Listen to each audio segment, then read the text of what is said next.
We all know the image, the woman in the polka dot bandana flexing her bicep, declaring, "We can do it," Rosie the Riveter. But did you know this powerful symbol of female empowerment was actually born from a massive government propaganda campaign during World War II? This remarkable story involves a nation at war, a desperate need for workers, and a marketing effort that didn't just fill factories. It inadvertently changed the course of women's history, though not entirely as intended.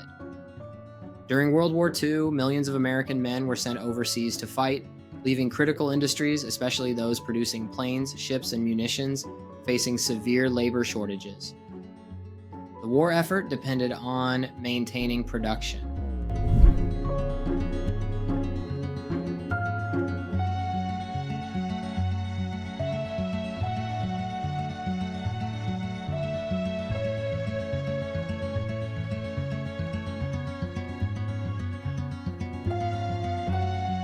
The US government realized it needed to tap into a vast, underutilized labor pool, women. But societal norms at the time largely confined women to domestic roles. A powerful persuasion campaign was needed. Here's where the marketing brilliance begins.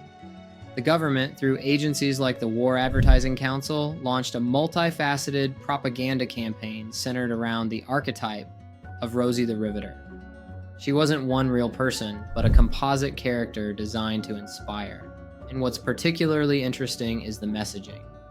The campaign used posters, films, news articles, and even popular songs to frame industrial work not just as acceptable for women, but as their patriotic duty. It linked factory labor directly to supporting the troops and winning the war, something you might not realize.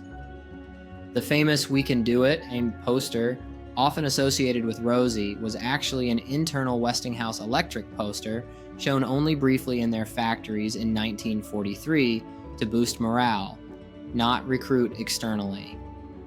It only became a widespread feminist icon decades later. The more visible wartime image was often Norman Rockwell's Rosie on the Saturday Evening Post. The psychological insight was remarkable. The campaign appealed to patriotism, duty, and even glamour. Some depictions showed Rosies as capable and attractive to overcome traditional gender roles and convince women to take on tough, dirty, and sometimes dangerous jobs. The outcome was astonishing. The propaganda campaign worked spectacularly. Millions of American women entered the workforce, many for the first time. Here's what's truly fascinating. The number of women in the workforce increased by nearly 60% during the war. In crucial sectors like the aircraft industry, women went from making up just 1% of the workforce to over 65% by 1943. The cultural shift was extraordinary, albeit intended to be temporary. Women proved they could perform jobs previously considered exclusively male domains, contributing significantly to the Allied victory. This marketing campaign didn't just fill jobs, it fundamentally altered the American social and economic landscape during the war years. But the story's influence extends far beyond the war's end. The campaign was explicitly designed to be temporary. Women were expected to happily return home once the men came back. Something most advertising discussions overlook. While many women did leave the workforce, some voluntarily, some pressured, the experience had a profound effect. Women had tasted economic independence and personal freedom, and their perspectives had changed. What's particularly striking is how the Rosie image created for wartime propaganda was later co-opted by the feminist movements of the 1960s and 70s. It became an enduring symbol of female strength, competence, and the fight for equality, a meaning far removed from its original intent.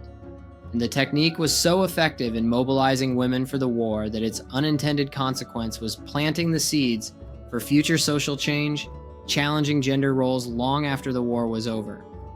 And here's what most people never realize. The government's successful manipulation of women into the workforce inadvertently created an icon that would later be used to challenge the very system that created it.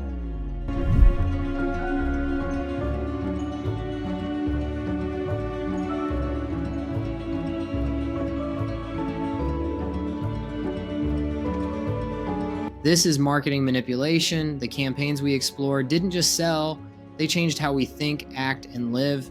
Understanding them gives you power. Want to apply these same principles to sell a lot more of your stuff? Visit benmcgary.com to learn how. Until then, subscribe for more.